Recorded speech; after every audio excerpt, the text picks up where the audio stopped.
दोस्तों, आपका स्वागत है स्कॉलर एलाइट में।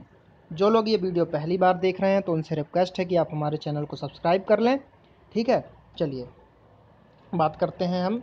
आज मैं बताऊंगा इस पार्ट में आपको एसएससी सीजीएल एग्जामिनेशन का जो केमिस्ट्री का मैंने पार्ट चालू किया है 100 क्वेश्चन का, टॉप 100 क्वेश्चन का। तो उसके अंतर्गत ये पार्ट 2 है। इसमें मैं जो है आपको 26 से लेकर 50 तक के क्वेश्चंस को कवर करूँगा। पार्ट 1 ऑलरेडी अपलोडेड है तो आप उसको भी देख लीजिए पार्ट 1 को। देन पार्ट 2 देखिए और 2 पार्ट और आएंगे जिसमें जिस तरीके से मैंने हिस्ट्री को कवर किया वैसे ही मैं इसको भी कवर करूंगा। और जल्द ही मैं जियोग्राफी का भी सेक्शन लाने वाला हूं तो उसको भी आप लोग देख लीजिएगा। चलिए स्टार्ट करते हैं। पहले क्वेश्चन की बात करते हैं। तो पहला क्वेश्चन क्या बोला जा रहा है, निम्नलिखित तत्वों में से कौन सी पौधे के हरे वर्णक में उपस्थित है जिसे क्लोरोफिल कहा जाता है। यानी कुल मिला के ये क्वेश्चन बहुत ही आईएमपी है, कई बार पूछा जाता है। यहाँ पे कहने का मतलब है कि जो पौधे का हरा पत्ता होता है या हरा वर्णक होता है उसके अंतर्गत इनमें से है जो कौन सा तत्व पाया जाता है, जैसे कि आयरन, मैग्नीशियम, कोबाल्ट, या इनमें से कोई नहीं। तो ये क्वेश्चन यहाँ पे पूछा जा रहा है तो इसका आंसर हो जाएगा, बहुत ही फेमस आंसर है मैग्नीशियम। हमेशा आप याद रखिएगा, मैग्नीशियम जो रहता है क्या पौधों के क्लोरोफिल में, और ये प्रकाश संश्लेषण की क्रिया में मैग्नीशियम भी भाग लेता है। तो ये बहुत ही आईएमपी क्वेश्चन है तो इसका आंसर हो जाएगा ऑप्शन नंबर बी, मैग्नीशियम। बात करते हैं अगले क्वेश्चन की। अगला क्वेश्चन क्या बोला जा रहा है कि जब सोडियम कार्बोनेट जो होता है हमारा, ठीक है, सोडियम कार्बोनेट, उसको एक अम्ल के साथ गर्म किया जाता है, यानी कि सोडियम कार्बोनेट है उसको किसी एसिड के साथ अगर हीट दिया जाए, उसको गर्म किया जाए तो वह क्या क्या बनाएगा। ठीक है, जैसे कि सोडियम क्लोराइड यानी कि नमक, पानी और कार्बन डाइऑक्साइड, सोडियम सल्फेट पानी और हाइड्रोजन, सोडियम क्लोराइड पानी और मीथेन, सोडियम पानी और कार्बन डाइऑक्साइड। तो देखिए इसका आंसर हो जाएगा ऑप्शन नंबर ए, सोडियम क्लोराइड भी बनाएगा, इसके साथ H2O भी मिलेगा और CO2 भी मिलेगा जो कि है आपका कार्बन डाइऑक्साइड। तो इसका आंसर हो जाएगा ऑप्शन नंबर ए, सोडियम क्लोराइड, पानी और कार्बन डाइऑक्साइड।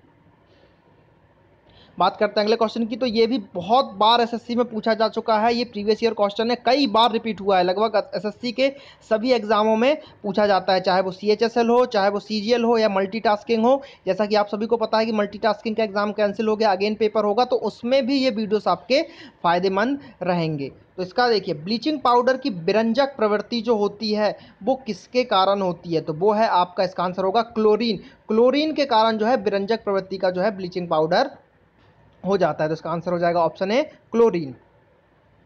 अगले क्वेश्चन की बात करते हैं। तो ये क्वेश्चन देखिए क्या बोला जा रहा है कि अल्कोहल की बजाय मरकरी को तवज्जो दी जाती है अगर हमें कम तापमान को मापना है। तो देखिए क्वेश्चन थोड़ा सा गड़बड़ है, इसको आप उल्टा पढ़िए। इसमें ये बोला जा रहा है कि अगर आपको कम तापमान नापना है, ठीक है, किसी ग्लेशियर में जाके आपको तापमान नापना है तो उसके लिए हम मरकरी की जगह अल्कोहल का यूज़ करते हैं, अल्कोहल थर्मामीटर का यूज़ करते हैं। तो ये क्वेश्चन हिंदी में गलत है तो इसको सुधार लीजिएगा। तो यहाँ पे क्वेश्चन ये है कि मरकरी की जगह हम अल्कोहल को क्यों यूज़ करते हैं, अगर हमको कम तापमान टेम्परेचर न्यूनतम नापना है। देखिए इसका वजह एक है कि पारा जो होता है, पारा का थर्मामीटर वो -39 पे जाने के बाद फिर काम नहीं करता है, -39 के बाद वो मेज़र नहीं करता है पारा आपका, ठीक है, नहीं करेगा। तो अब क्या होता है कि उसके बाद का अगर आपको टेम्परेचर नापना है तो वो आपको अल्कोहल का नापना पड़ेगा, ठीक है। तो अल्कोहल का आप जब नापेंगे तो उसके लिए फिर अल्कोहल का हिमांक और कम होता है, लगभग 115 के आसपास तक उसका होता है अल्कोहल का। तो वहाँ तक आप आसानी से उसको नाप सकते हो। तो इसका आंसर हो जाएगा ऑप्शन नंबर सी, इसका हिमांक कम होता है, यानी कि अल्कोहल का हिमांक कम होता है, वो लगभग -115 डिग्री सेल्सियस पर जमता है, जिस कारण से हम 115 डिग्री तक का जो है माइनस में उससे टेम्परेचर नाप सकते हैं, जो कि हम पारे से नहीं नाप सकते। तो इसका आंसर हो जाएगा, इसका हिमांक कम होता है। हाइड्रोजन का रेडियोधर्मी समस्थानिक क्या है।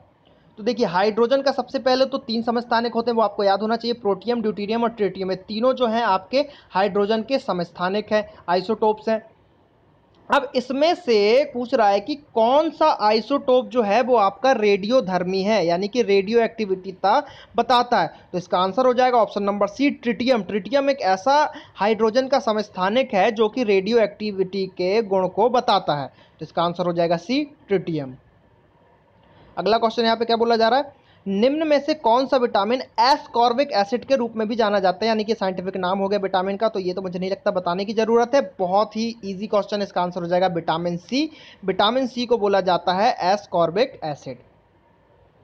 अगला क्वेश्चन देखते हैं यहाँ पे क्या बोला जा रहा है, ओजोन परत के ह्रास के लिए निम्नलिखित में से कौन जिम्मेदार है। यानी कि ओजोन परत का जो क्षय हो रहा है, ओजोन परत पतली हो रही है दिन पे दिन, तो उसके लिए सबसे ज़्यादा कौन सा गैस जो है जिम्मेदार है। तो ये भी पता होगा आप लोगों को। इसका आंसर है CFC, क्लोरोफ्लोरोकार्बन, जो कि अधिकतर जो है आपके रेफ्रिजरेटर, ठंडी चीज़ जितनी भी होगी उसमें अधिकतर CFC मिलेगा। रेफ्रिजरेटर, AC, इन सब से जो है ये चीज़ें निकलती हैं। डीओ में भी ये बहुत मात्रा में पाया जाता है, डिओड्रेंट में। तो ये सब चीज़ें जो है वातावरण में फैलती हैं और ये कभी नष्ट नहीं होती, तो ये हमारे ओजोन को छेद करती हैं, जिससे कि हमको फ्यूचर में नुकसान है, चर्म रोग होने के खतरे बढ़ेंगे। चलिए, तो इसका आंसर हो जाएगा ऑप्शन ए, क्लोरोफ्लोरोकार्बन। अगला क्वेश्चन देखते हैं, यहाँ पे क्या बोला जा रहा है। निम्नलिखित में से कौन सा सबसे कम अभिक्रियाशील है। ठीक, सबसे कम अभिक्रियाशील यानी कि जो सबसे कम रिएक्शन करेगा। क्षारीय धातु, क्षारीय भू धातु, हैलोजन या अक्रिय गैस। तो सबको पता होगा कि अक्रिय गैसेज जो होते हैं बहुत ही कम रिएक्शन क्रिएट करते हैं। तो इसका आंसर हो जाएगा डी, अक्रिय गैस। अगला, रेत जो होता है हमारा, ठीक है, सैंड, तो रेत का रासायनिक नाम क्या होता है। ठीक है, तो रेत का जो रेत है उसका रासायनिक नाम क्या होता है। उसका रासायनिक नाम होता है आपका सिलिकॉन ऑक्साइड। क्या होता है, सिलिकॉन ऑक्साइड। और देखिए इसमें एक चीज़ और बोला जा रहा है कि रेत का रासायनिक नाम और रासायनिक सूत्र क्या है।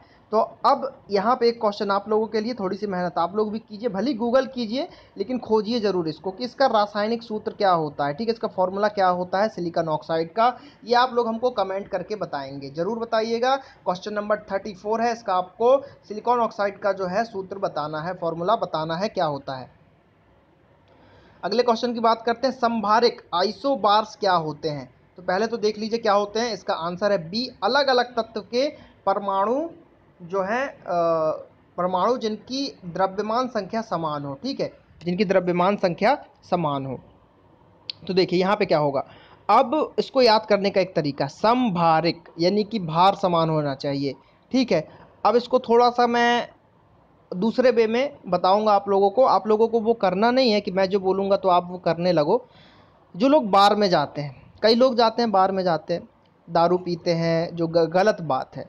तो देखिए वो लोग जब बार में जाएंगे, उनको पीना रहेगा, तो वो ऊपर वाली सीट देखते हैं कि यार बार में मैं ऊपर बैठूंगा, अच्छे ओहदे पे ऊपर बैठना है मुझे, तो ऊपर बैठेंगे। तो जो भी तत्व होता है तो जिसका ऊपर वाली वैल्यू समान होती है ना, ऊपर वाली, तो वो संभारिक होता है। तो इसमें क्या बोला, अलग अलग तत्वों के परमाणु जिनकी द्रव्यमान संख्या समान हो। द्रव्यमान जो होता है वो ऊपर वाला संख्या होता है। जैसे मान लीजिए कुछ भी लिखा है 9C40, कुछ भी लिखा है, तो ऊपर वाला जो भी समान रहेगा आपका, तो वो हो जाएगा समभारिक। क्या हो जाएगा, समभारिक। तो इसी का आंसर है। इसको याद करने का एक ही ट्रिक है कि बार में लोग जो है ऊपर बैठ के पीते हैं, जो कि गलत बात है, नहीं पीना चाहिए। दारू बंद कर देना चाहिए टोटली। ठीक है, ऑल इंडिया को ड्राई कर देना चाहिए, ड्राई कंट्री होना चाहिए। ठीक है, तो इससे क्या होता है कि ऊपर बैठ के पीते हैं तो वो ऊपर भार मेंटेन करते हैं। तो संभारिक, इसको याद करने के लिए आप याद करिएगा कि ऊपर वाली चीज़ अगर कोई भी समान रहेगी तो वो उसका आंसर हो जाएगा। तो इसका बी है, अलग अलग तत्व के परमाणु जिनकी द्रव्यमान संख्या बराबर हो। ठीक है, द्रव्यमान संख्या याद रखिएगा।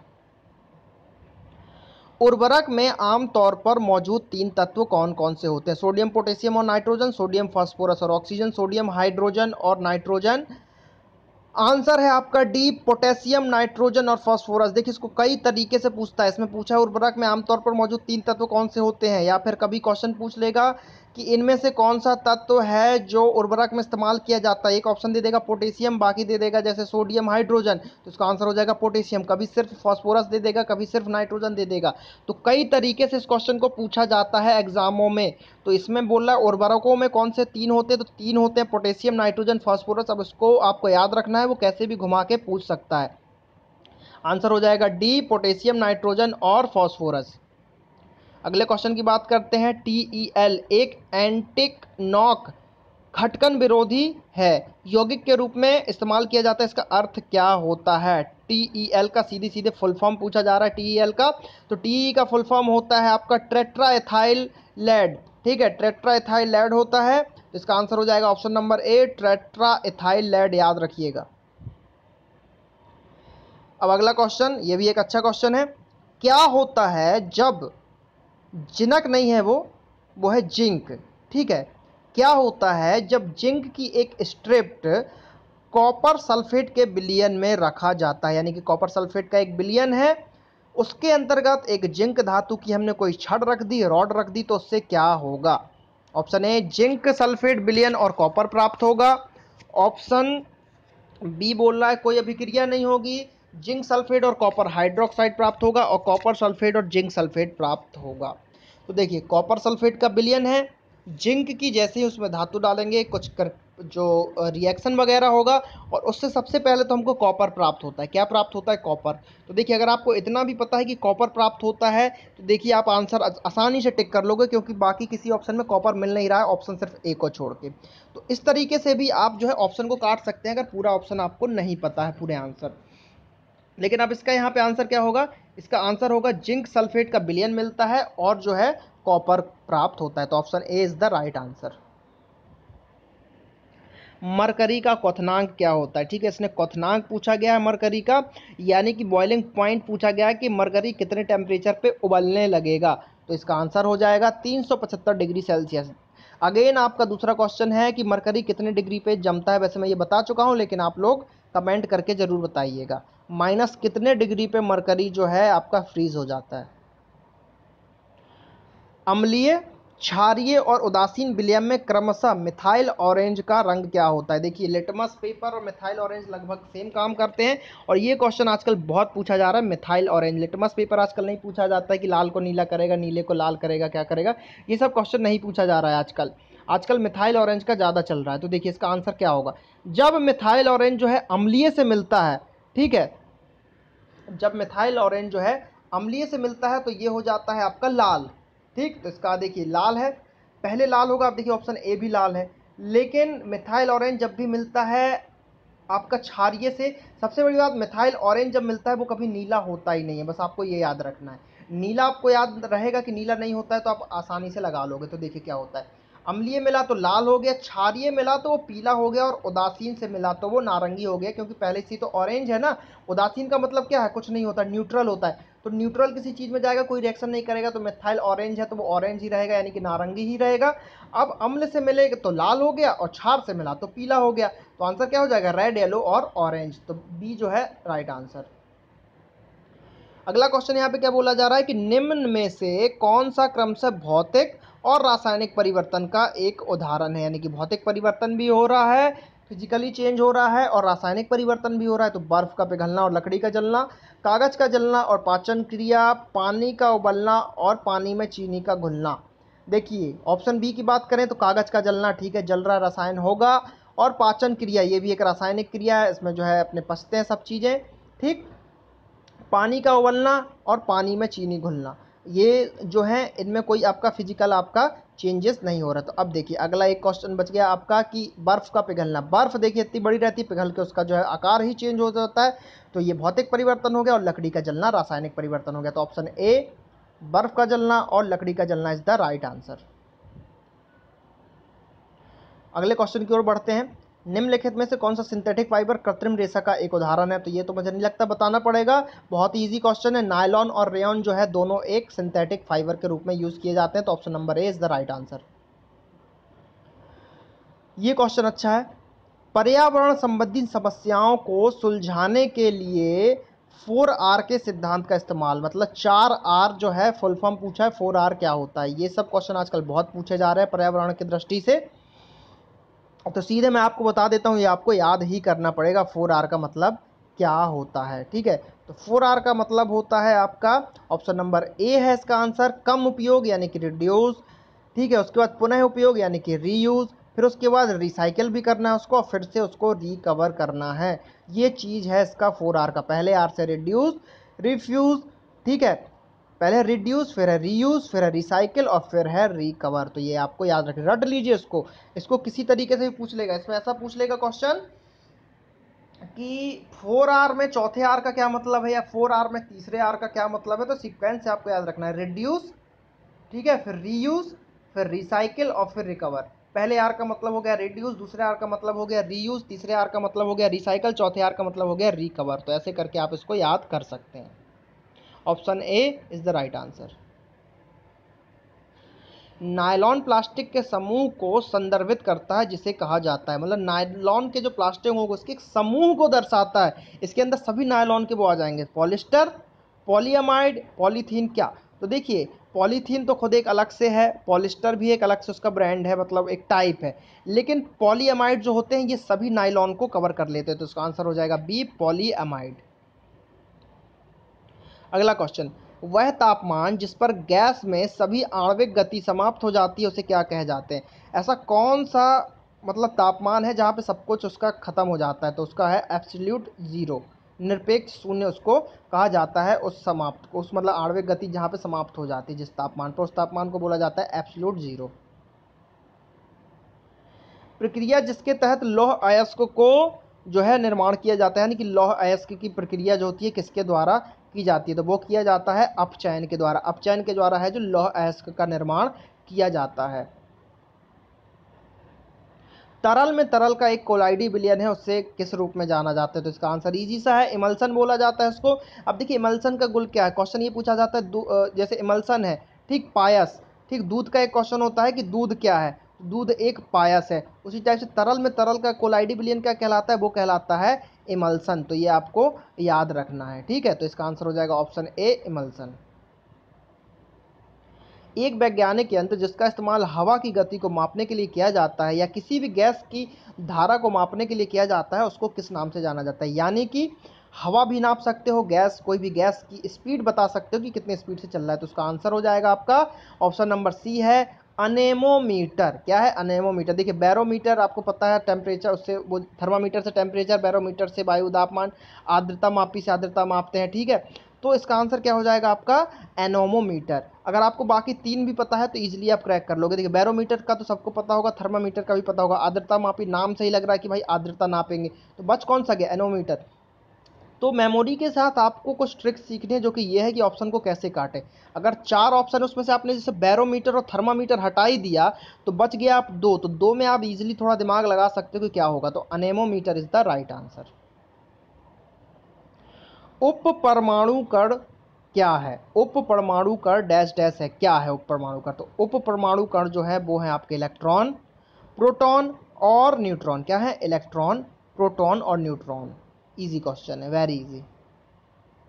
अगला क्वेश्चन, परमाणु संख्या किनका योग होता है? तो परमाणु संख्या आपको पता है किस किस का योग होता है। इसका आंसर हो जाएगा आपका ऑप्शन नंबर ए, परमाणु संख्या में होता है प्रोटॉन और न्यूट्रॉन की संख्या। यानी कि क्वेश्चन ये आता है कि परमाणु में क्या क्या होता है, तो प्रोटॉन और न्यूट्रॉन दोनों जो है परमाणु के अंदर पाए जाते हैं, तो इसका योग जो है परमाणु संख्या कहलाएगी। इस तरीके से आपको याद करने में आसानी मिलेगी। तो ये देखिए यहाँ पे 50 क्वेश्चन समाप्त हो जाते हैं। अगेन अगला पार्ट आएगा जिसमें मैं 51 से 75 तक के क्वेश्चंस को डिस्कस करूँगा। तो अब आप लोगों का काम है कि आप क्या कीजिए कि हमारे चैनल को सब्सक्राइब कर लीजिए सबसे पहले, और ये हमारा फेसबुक पेज है www.facebook.com/scholaralite, इसको भी लाइक कर लीजिए।